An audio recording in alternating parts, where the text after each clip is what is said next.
In this video, I will discuss how to manually set existing contacts as marketing contacts. In order to do that, you first need to head over right here into your HubSpot homepage. Once you're in there, you just need to go over to the options for contacts. So it's currently around under the CRM and click on contacts right here.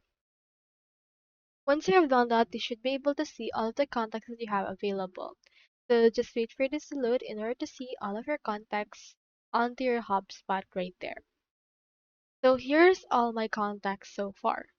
So what we can do is we can just select the checkboxes that we want to add for marketing contacts. I'll choose these two right here. And once you have selected those, next thing you need to do is on the top table, you can click on the more drop down. Once you're in there, you can choose right here these options. As you can see, you can enroll in a workflow, edit communication subscriptions, and the likes.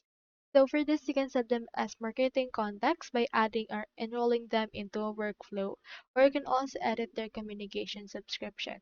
Using this, you can make sure that they are subscribed and they're under the marketing right here.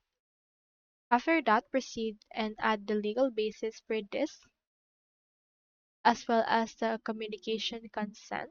And once you're done, proceed to click on finish. So that's all there is today. And if you haven't signed up for HubSpot yet, make sure to use our affiliate links given in the video description. Thanks for watching, and I will see you in my next video.